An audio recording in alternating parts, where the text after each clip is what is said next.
ليه بعض المزارعين في أمريكا بيحرسوا الأرض في عز الشتاء؟ مش عشان فاضيين ولا عشان اتعودوا على كده وخلاص.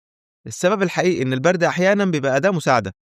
لما الحرارة تطلع وتنزل حوالين الصفر، التربة خصوصا الطينية منها بتتمدد وتنكمش، فتبدأ تشقق وتتفكك طبيعي. ساعتها بقى الجرار يدخل يحرس، الأرض بتتكسر بسهولة أكتر، وده ممكن يقلل الجهد والوقود شوية، لكن مش في كل الحالات. كمان لما الطبقة السطحية من الأرض تتقلب، جزء من الحشرات واليرقات اللي عايشة في التربة بيطلعوا على السطح، وبعضهم بيتأثر فعلا بالبرد القارس، وبعضهم بيموت.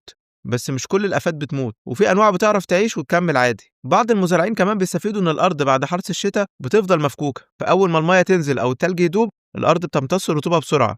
لكن لو المطر كان شديد ممكن يحصل انجراف وتضيع طبقة مهمة من التربة. عشان كده حرث الشتاء مش حل سحري وخلاص، ومش مناسب لكل الأراضي ولا كل المحاصيل. وعشان كده كتير من المزارعين دلوقتي بقوا يسيبوا الحرث خالص، بيستخدموا طرق زراعة حديثة تحافظ على التربة والمية. يعني في النهاية الشتاء ممكن يكون مفيد في ظروف معينة، بس مش دايما هو الوقت الأفضل. والزراعة الحديثة بقت تختار التوقيت بعقل مش بالتعود.